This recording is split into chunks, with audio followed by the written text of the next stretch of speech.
घर बनाते समय किन किन बातों का ध्यान रखें। इस सेशन में अभी तक 3 टॉपिक शेयर कर चुका हूँ। 3 टॉपिक में से पहला टॉपिक था घर बनाने से पहले अपने जमीन का जो अपना डॉक्यूमेंट्स है उन डॉक्यूमेंट्स को सही कर लो। दूसरा टॉपिक था कि आप मटेरियल का सही से चुनाव करो। तीसरा टॉपिक था कि कॉन्ट्रैक्टर का, इंजीनियर का या आपके जो कार्य करने वाले मिस्त्री हैं उनका चुनाव सही से करो। ये 3 टॉपिक हो चुके हैं। चौथा टॉपिक सारी चीज का चुनाव कर लिया, सब ओके हो गया। उसके बाद से जो है आप फाउंडेशन जब स्टार्ट होने वाले होते हैं, जब आपके मकान का न्यू या स्टार्ट मार्किंग जब होता है ना, उस समय आपको साइड पर जाकर वहां पे कुछ समय तक खड़े रहो। और सबसे इंपॉर्टेंट उस समय क्या होता है देखना, उस साइड पे खड़ा होके ये चीज समझते हैं। अगर आप उस साइड पे खड़ा हो, आपका कॉन्ट्रैक्टर सही है, तो एक कंस्ट्रक्शन के लिए आपका जो फाउंडेशन का जो मिट्टी जमीन की खुदाई होती है मार्किंग करने के बाद, वो सबसे इम्पोर्टेंट है कि कहाँ पे सॉइल कैसा है, मिट्टी कैसी है, ये चीज वहां पे सामने दिखती है। अगर आप वहां पे खड़ा नहीं होते हो तो क्या करता है कॉन्ट्रैक्टर, उसको बाईपास करता है। किसी भी तरह का कंडीशन मिट्टी का हो, नमी हो या अच्छा सा मिट्टी नहीं आया है, उस पे ही क्या करता है कि एक लिमिट खुदाई करके अपना वहां पे फाउंडेशन डालना चालू कर देता है। वो सबसे बड़ी गलती है। आपने उस चीज को नहीं देखा तो आने वाले समय में उस चीज का बहुत बड़ा नुकसान हो सकता है।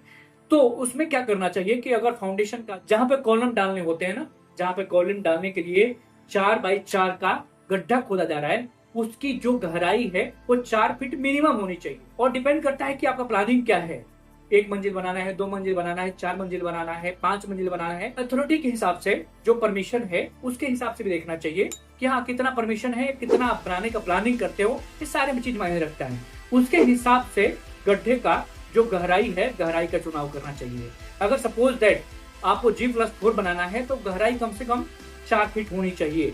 मगर डिपेंड करता है कि सॉइल कैसा है, वहां पर मिट्टी कैसी है। मिट्टी अगर सही है, ठीक है ना, अगर 4 फीट तक मिट्टी अच्छी आ गई, उसकी कंपाउंडिंग, उसकी बॉन्डिंग अच्छी है, मिट्टी टाइट है, उसकी कंपाउंडिंग अच्छी है, तो वहां पे स्टार्ट कर सकते हैं, वहीं से रोक सकते हैं, ठीक है ना। परंतु अगर उसमें कुछ भी कमी है, अगर सॉइल अच्छा नहीं है, उसमें कुछ अगर सपोज दैट मानते हैं कि किसी मिट्टी में ऐसा होता है कि दलदलाहट होती है, मतलब वहां पे नमी रहती है, उस नमी पे कंस्ट्रक्शन स्टार्ट नहीं करनी चाहिए, ठीक है ना। समझना चाहिए इस चीज को, समझना कि अगर दलदल मिट्टी होगी तो अगर वहां पर कंस्ट्रक्शन स्टार्ट करते हैं, फाउंडेशन डालते हैं, तो उसका अलाइनमेंट बिगड़ सकता है। जहां प्रेशर पड़ेगा तो दलदल के चक्कर में, दलदल की वजह से क्या होता है, कॉलम अपने अलाइनमेंट को खो सकता है। दूसरी बात यह कि अगर मिट्टी अच्छी ना हो, मतलब कठोर मिट्टी ना हो, सॉइल उसका अच्छा ना हो, तो भी अलाइनमेंट बिगड़ सकता है। अच्छा इन द सेंस ये कि अगर राख वाली मिट्टी, वहां पे डस्ट से अगर मिट्टी बनी है, उस मिट्टी में एक तरह से कंपाउंडिंग अच्छी नहीं बनती है, तो उस मिट्टी को हटा ही देना चाहिए, ठीक है ना। जब तक कठोर मिट्टी ना आ जाए तब तक वहां पे फाउंडेशन स्टार्ट नहीं करनी चाहिए, किसी भी तरह का कंस्ट्रक्शन स्टार्ट नहीं करनी चाहिए। ये प्रॉपर ध्यान रखने वाली बातें हैं। अगर ये चीज ध्यान नहीं रखते हो, आगे चल के परेशानी आएगी अलाइनमेंट में, और आपके जो बिल्डिंग है ना, अर्थक्वेक वो अच्छे से संभाल नहीं पाएगी, झेल नहीं पाएगी। अगर अर्थक्वेक थोड़ी भी तेजी से आ गई, मतलब 4 रेक्टियर से ऊपर भी चली गई ना, तो अर्थक्वेक के माध्यम से आपका बिल्डिंग का अलाइनमेंट बिगड़ जाएगा, क्रैक्स भी आ सकते हैं, थोड़ी सी में ही वहां पे गिर भी सकता है।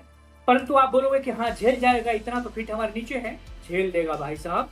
परंतु अच्छी वहां पे कंपाउंडिंग नहीं है, फाउंडेशन अच्छी नहीं है, अलाइनमेंट सही नहीं है, तो क्रैक्स जरूर आएंगे। अगर अर्थक्वेक थोड़ी भी तेजी से आ गई, 5 रेक्टर से ऊपर आया, ठीक है ना, तो क्या होगा कि आपकी बिल्डिंग गिरने का भी चांस बन सकता है। सो आई थिंक इस चीज को ध्यान रखना जरूरी है। अगर ध्यान नहीं रखते हो तो परेशानी आती है।